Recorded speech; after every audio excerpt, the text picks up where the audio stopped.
Hi Faisai. Today I join you from the American River, just a 10-minute bike ride from my house.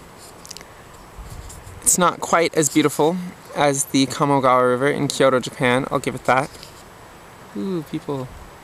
But it's still pretty darn pretty if I say so myself.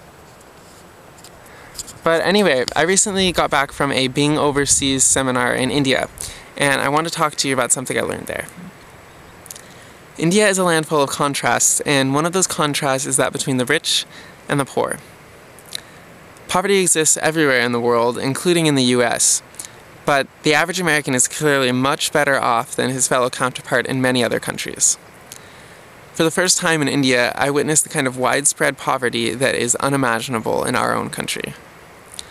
Approximately 50% of the population of Mumbai, the commercial capital of India, lives in slums.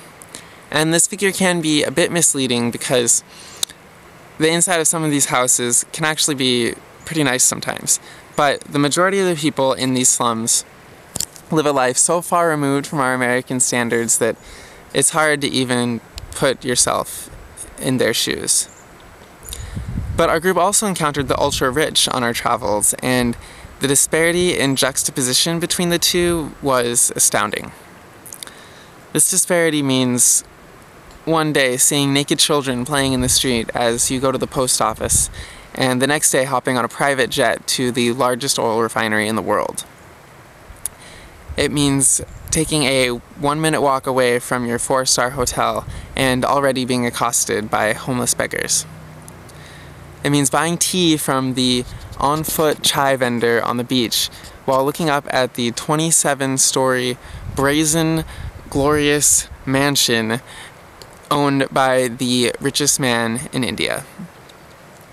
It's being so constantly aware of your own excess, materialism, and greed. But it's not like any of us stop. To live a Gandhian lifestyle and rid ourselves of all of our possessions is a little bit unrealistic. We would cease to be productive Americans, and we would become social outcasts. So, what I am asking is to just keep in mind how the rest of the world lives. And not just the slum children of India, but also those who may live more modest lives than you in the US. So next time you're buying that, smartphone or monitor or tablet or leather jacket or anything like that, just stop and ask yourself, is this really the best way to spend this money? Is this how I want to spend this money? Or the next time you're throwing something away that you think you'll never wear or use, stop and say, is this something that someone would be really happy if they had?